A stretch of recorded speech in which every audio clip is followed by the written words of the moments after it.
Hey family, Danny here. Hope you had a wonderful Thanksgiving. I want to talk to you guys about what happened last night on War Games with CM Punk coming back. How do you feel about it? Myself, I was super excited. I was on my feet. It's clobbering time. I've been a CM Punk fan forever, and I was super excited.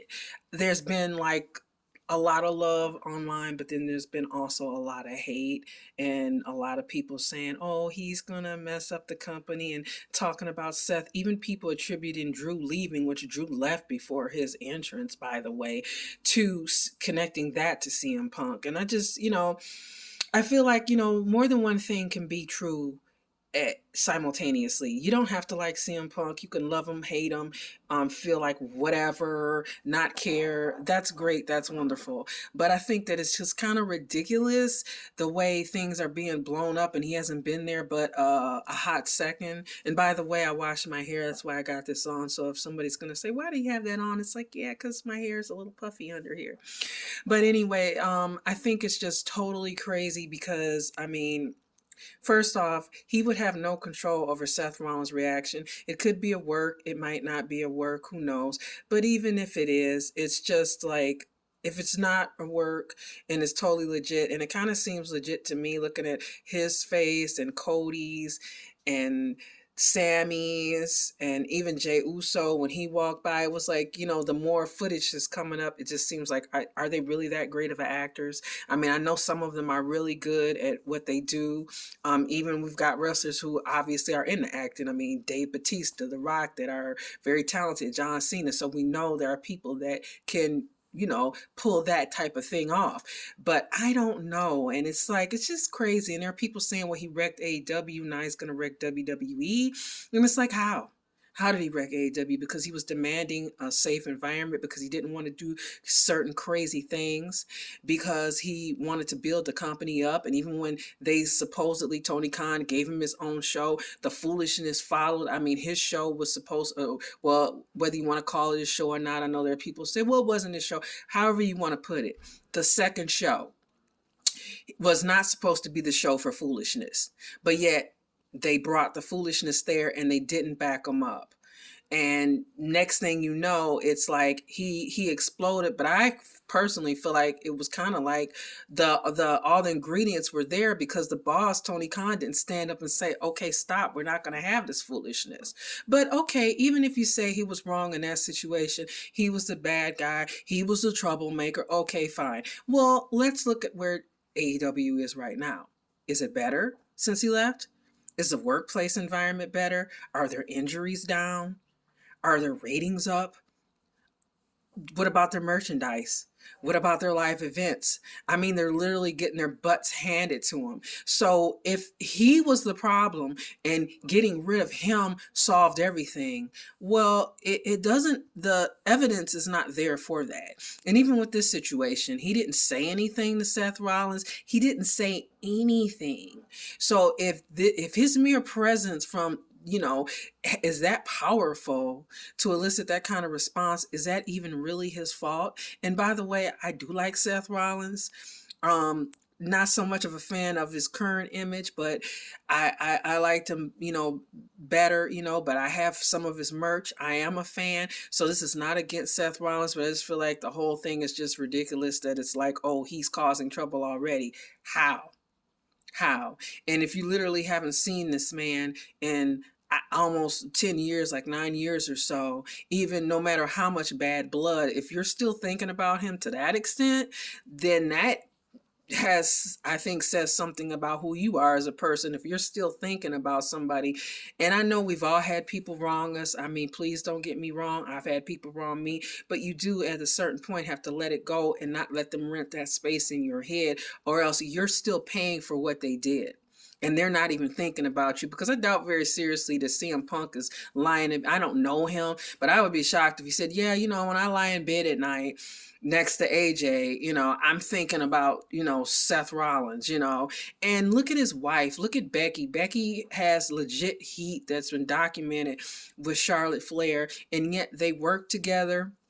They sold it. They went to the press conference. I mean, you could tell it was tentative. I liked the joke when they said they were courting, they were still dating. They joked about it when someone asked about a tag team championship. But regardless of all that, they did it. And they put that aside, whatever stuff that was, because we all can conjecture about that. We don't know these people. But it just seems like the whole thing is like being kind of blown out of proportion. And even like I said, the thing with Drew, it's like, oh, Drew left because of CM Punk. He left beforehand. And I'm with Triple H. People change. And even if they don't, as grown-ups, we all have had to work in environments with people and deal with people that we did not like. I don't care who you are. You're not going to like everybody. You're not going to think everybody is cool. You're not going to approve of it. And like I said, if it's a work, it's a work. That's great. But I have my doubts. Like I said, I mean, you guys let me know what you think. But I just feel like that was some hella acting. If it was really, really, really good on everybody's part, on all their reactions. And a lot of things have been brought up, like if Michael Cole holding him back, like if he really wanted to get away, and and I don't know, there's just so many factors that we can all discuss, and I know it's going to be discussed. I know next week when everybody has their shows, Jim Cornette, Dutch, Booker, Vince Russo, like Sportskeeda, when everybody, Chris, Van Fleet, when everybody covers this, it's going to be, crazy, like to see all their opinions on what they think it is. Do they think it's a work? And if not, do they think it's going to be, we're going to have another real life storyline being, real life story being turned into something like, like we used to do, those of us that remember, like back in the day, that was something that happened quite frequently.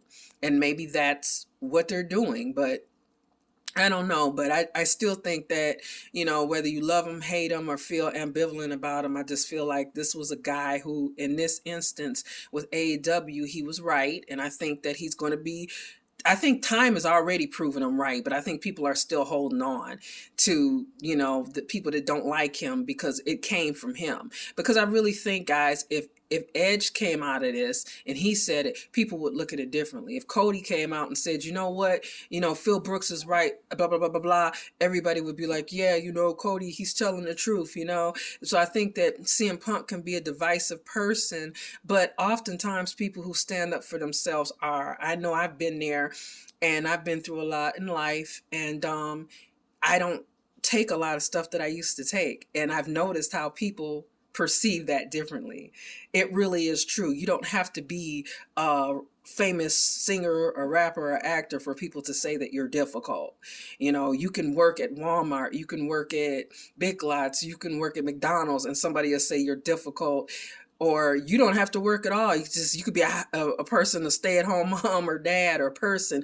And if you're not letting people walk over you, oftentimes they will say you're difficult. And I would rather be called that and stand up for my beliefs and how I feel about a situation than to be, taken advantage of and stay silent. And so many times in life, often we are silent. And then I think it's nothing wrong with opening up your mouth and saying, hey, look, I don't want to do this. And that's what he did. And maybe that's what Jon Moxley should do. He's kind of doing that. Or Bryan Danielson, or any of the many people, Keith Lee, that are still over there. And some of them are starting to say things about what's going on there. So I don't know. It's just crazy to me, but let me know what you guys think and how you feel, and stay safe out there. And again, I hope you guys had a happy Thanksgiving, everybody out there. And we're looking forward to a wonderful holiday season, however you celebrate it, and talk to you guys soon. Bye.